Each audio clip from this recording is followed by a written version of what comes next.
Hello everyone, मैं doctor Swati Sharma English सूत्रा में आप सभी का स्वागत करती हूँ। कैसे हैं आप सभी?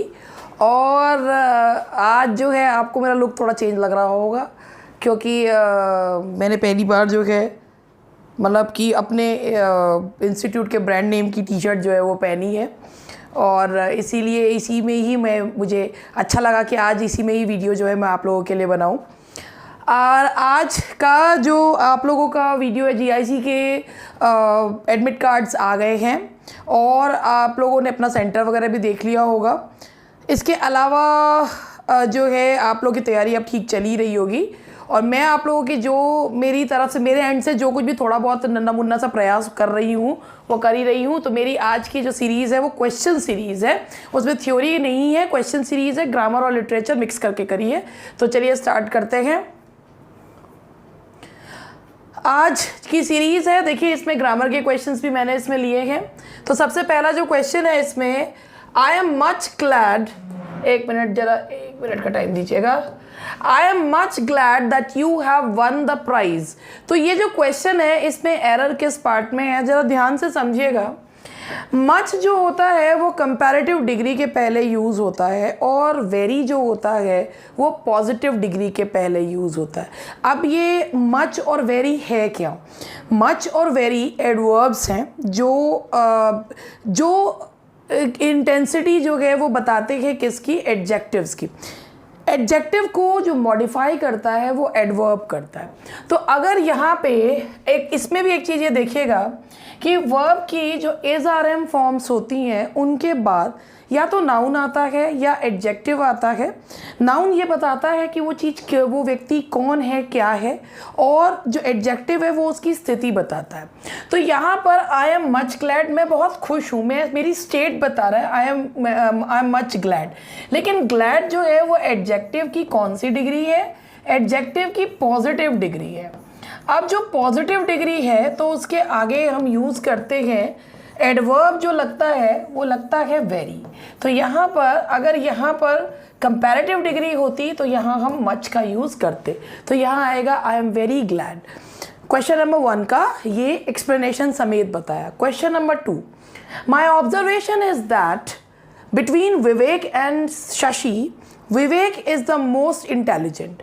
आप इस बात को याद रखिएगा, अगर सेंटेंस में ऑफ द टू आ रहा है या दो लोगों के बीच में कंपैरिजन की जा रही है, नाम दिया गया है, तो उसमें पहली बात तो कंपैरेटिव डिग्री यूज़ करते हैं। अच्छा, उसमें कंपैरेटिव डिग्री के पहले आर्टिकल द लगाया जाता है। क्यों लगाया जाता है? क्योंकि the specifies the thing to about whom we are talking, किसके बारे में हम बात कर रहे हैं। तो my observation is that between Vivek and Shashi, Vivek is the most intelligent की जगह Vivek is the more intelligent. Please explanation को भी ध्यान से सुनिएगा और फिर उसके बाद जो है चीज़ों को समझने का प्रयास कीजिएगा।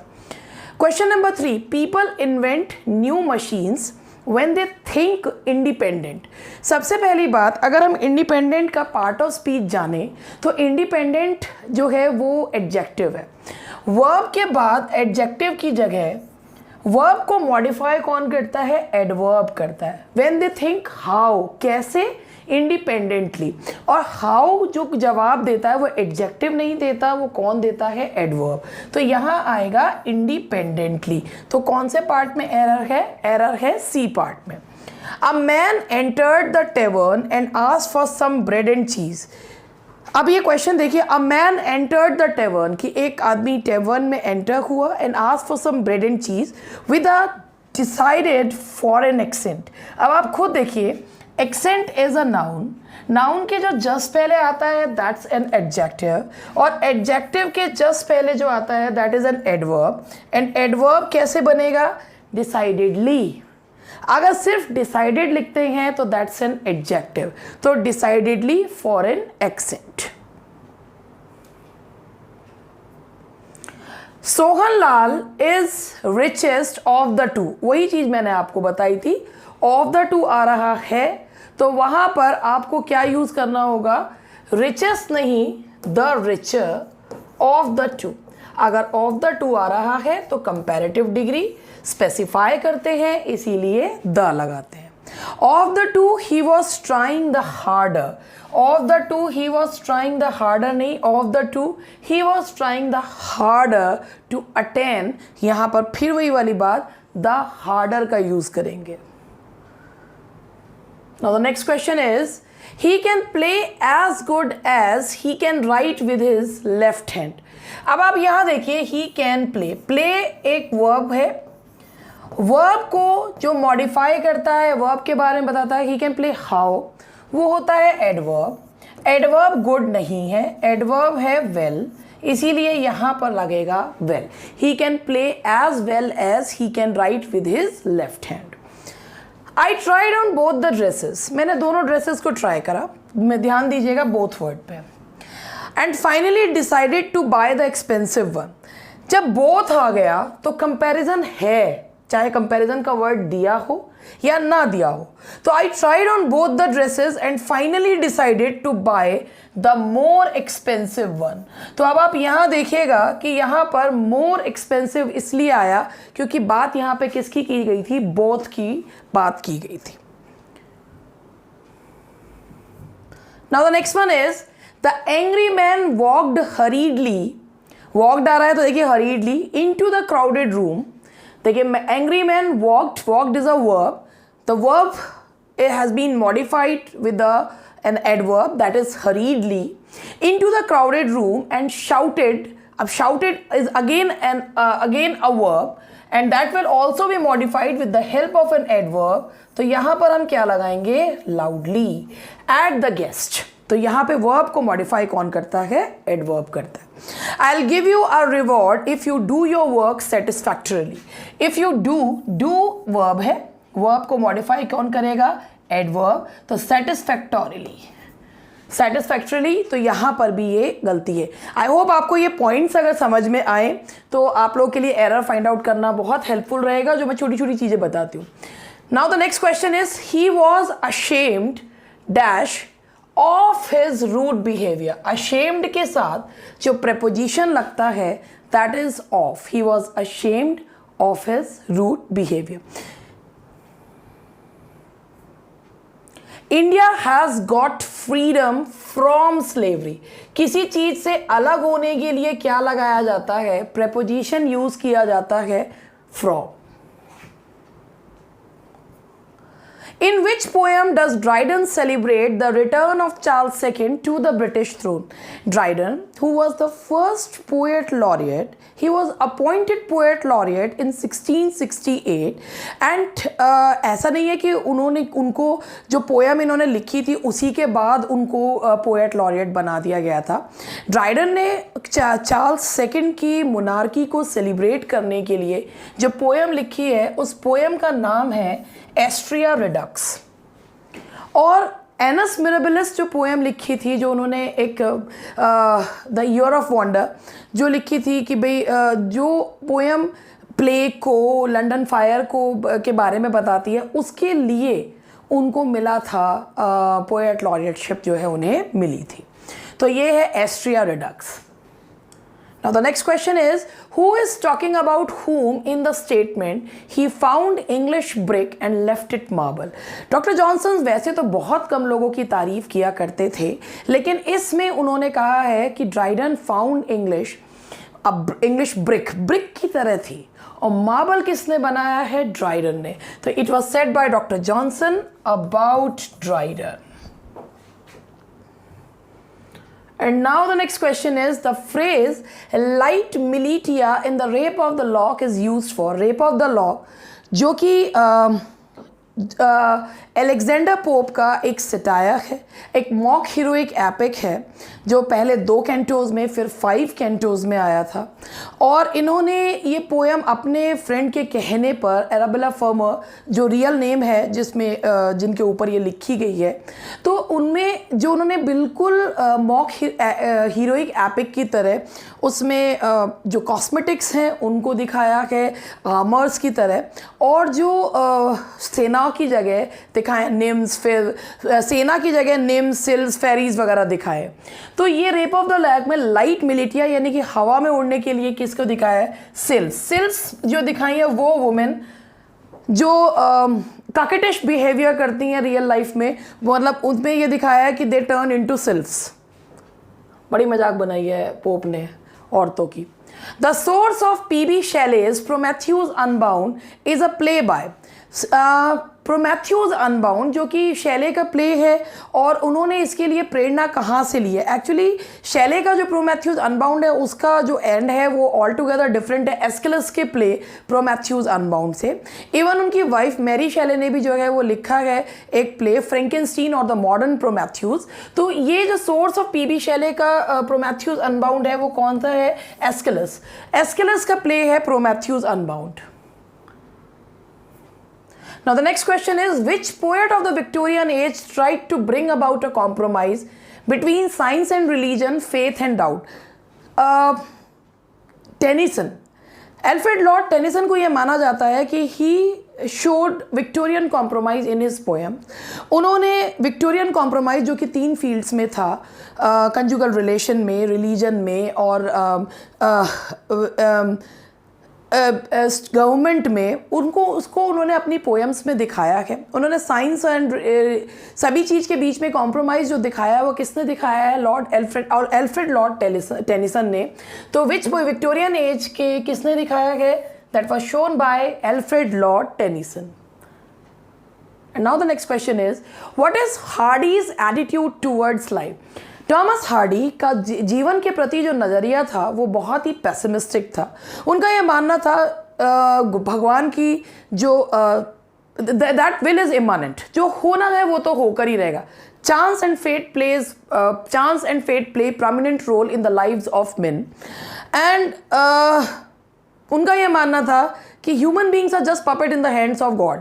अब वो एक बहुत फेमस वो भी है जो he was very much inspired by the lines of King Lear कि as flies to wanton boys are we to God, they kill us for their sport. So he was very much influenced by this line, और ये इसी से हमें देखने को मिलता है। टॉमस हार्डी के बहुत कम नॉवेल्स हैं जिनमें पेसिमिस्टिक टच देखने को नहीं मिलता, तो उनका जो लाइफ के प्रति नज़रिया था दैट वाज पेसिमिस्टिक, निराशावादी था। Now the next question is, who wrote these lines? All change changed utterly, a terrible beauty is born. मैंने आप लोगों को W.B. Yeats के सेकेंड कमिंग के बारे में बताया था। Second coming is a symbolic poem जो बताती है क्राइस्ट के पुनर्जन्म के बारे में, कि जब क्राइस्ट ने पहले जन्म लिया था तो बहुत जेंटल फॉर्म में थे, और अब समाज में बढ़ते हुए भ्रष्टाचार, बहुत सारी चीज़ों की वजह से क्राइस्ट पुनः जन्म लेंगे, लेकिन इस समय उनका रूप बिल्कुल ऑल टुगेदर डिफरेंट होगा। तो ये जो लाइन्स हैं ये ली गई हैं W.B. Yeats की पोएम से।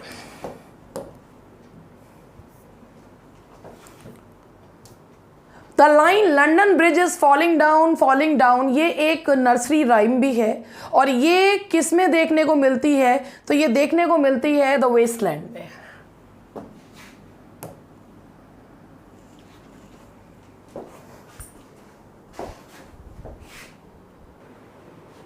इसका आंसर है द वेस्टलैंड। द वेस्टलैंड जो कि एक पोएम जिसे कहना चाहिए मॉडर्न एज का आगाज़ जिस पोएम ने करा है वो वेस्टलैंड है। वेस्टलैंड जिसमें 5 सेक्शंस हैं, the burial of the dead, a game of chess, what the thunder said, ये सारी जो हैं इसके सेक्शंस हैं। तो वेस्टलैंड T.S. इलियट का इल्यूजनमेंट बताती है वर्ल्ड वॉर 1 के बाद का। तो ये वेस्टलैंड की ही लाइन्स हैं, the London bridge is falling down. Question number 21, from where did Bernard Shaw borrow the ideas for his play man and Superman? Man and Superman का जो आइडिया है वो बर्नार्ड शॉ ने लिया है नीत्शे से। नीत्शे से लिया है उन्होंने मैन एंड सुपरमैन का idea. Big Brother is watching you refers to an invisible character। जैसे बिग ब्रदर ये एक तरीके से डिस्टोपियन नॉवल है, और ये नॉवल है 1984। That is the novel 1984, George Orwell का 1984 है। That's also a dystopian novel.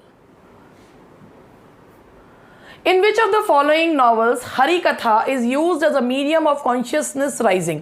कल मैंने आपको एक चीज़ बताई थी, कंठपुरा की जो कहानी है वो ली गई है, पुराण से ली गई है, और इसमें एलिगोरिकली दिखाया गया है कि कैसे गांधी के फिलोसफर ब्रिटिशर्स के बीच में बुरे और अच्छी फोर्सेस को दिखाया गया है। तो इसमें हरी कथा जो यूज़ की गई है वो किस में यूज़ करी गई है? कंठपुरा। पुराणों की तरह कहानी जो है वो इसमें कही गई है।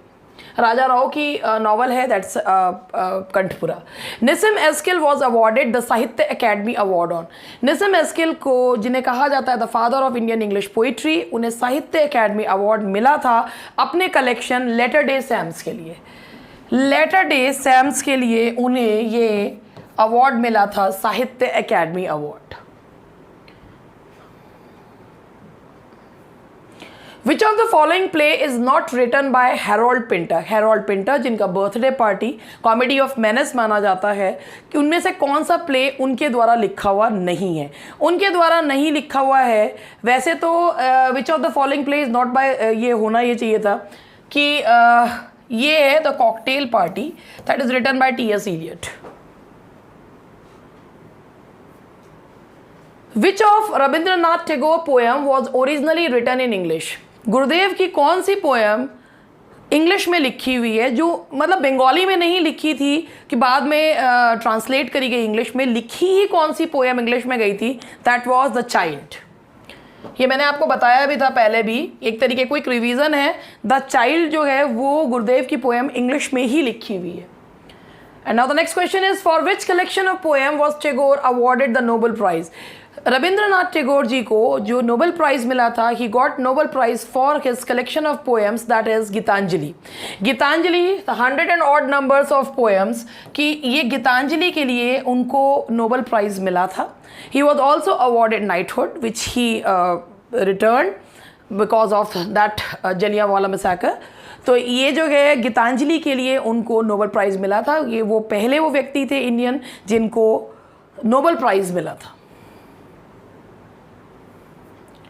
Reformation was predominantly a movement in. Reformation जो मूवमेंट है जिसमें कहा गया था, रिफॉर्मेशन में जिसमें चर्च से करप्शन को मिटाने का बीड़ा उठाया था विक्लीफ ने बाइबल को ट्रांसलेट किया था। तो ये जो मूवमेंट था रिफॉर्मेशन यानी कि सुधार, ये movement it is related to predominantly a movement in religion. तो reformation is a movement of religion.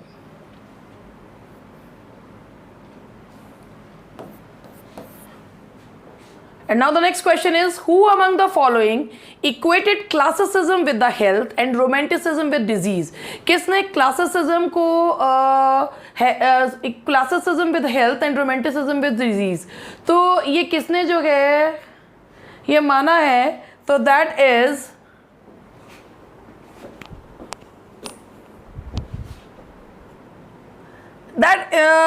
ये माना है गोथे।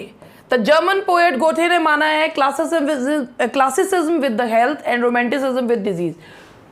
And now the next question is, who first used the curtail sonnet? curtail sonnet के बारे में अगर हम बात करें तो sonnet जो होता है वो 14 लाइन्स की पोएम होती है। curtail sonnet जो होता है 10.5 लाइन्स, नियर अबाउट मतलब 11, कुछ लोग 11 कहते हैं, 10.5 लाइन्स। ये यूज़ किसने कराया? सबसे पहले G.M. हॉपकिंस ने। और कर्टेल सोनेट्स यानी कि 10.5 लाइन्स के 11 लाइन्स के सोनेट को क्या कहा जाता है? कर्टेल सोनेट यानी कि डाउनसाइज करना। Which chapter in Coleridge Biographia Literaria discuss Shakespeare as a poetic genius? Coleridge ने जो बायोग्राफिया लिटरेरिया लिखा है, Biographia Literaria is literary biography, जिसमें उन्होंने शेक्सपियर को पोइटिक जीनियस माना है अपने चैप्टर नंबर 15 में। तो that is chapter number 15। And now the next question is, who evolved the concept of touchstone method? touchstone method जो दिया गया था वो मैथ्यू आर्नल्ड के द्वारा दिया गया था, जिसमें उन्होंने कुछ पोएट्स के वर्क्स को ये माना था कि ये कसौटी है। अगर इन कसौटी पे किसी भी पोएट का वर्क जो है वो खरा उतरता है तो वो वर्क एक क्लासिकल वर्क कहलाने लायक है, अदरवाइज नहीं है। तो this method is known as touchstone method and it was given by Matthew Arnold.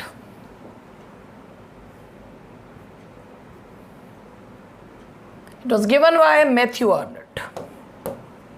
And now the next question is, he perished on the scaffold, which figure of speech is used in the above line? Scaffold जो होता है जहाँ पर फांसी का दंड जो दिया जाता है, ही पेरिश्ड इन द स्कैफोल्ड, किसी बुरी बात को अगर किसी अच्छी बात से बदल देते हैं, तो जैसे ही पास्ड अवे मरने के लिए, और इसी तरीके से ही पेरिश्ड इन द स्कैफोल्ड बजाय इसके कि ही डाइड, तो उसे क्या कहा जाता है? That is known as euphemism. इसे कहा जाता है euphemism. And now the next question is, identify the figure of speech used in the following: death lays his icy hands on kings। तो ये बहुत सिंपल है कि डेथ को पर्सोनिफाई कर दिया गया है क्योंकि हिज लगाया गया है, तो the answer is personification. That's all for today. मिलते हैं कल। Best of luck for your exams and keep studying.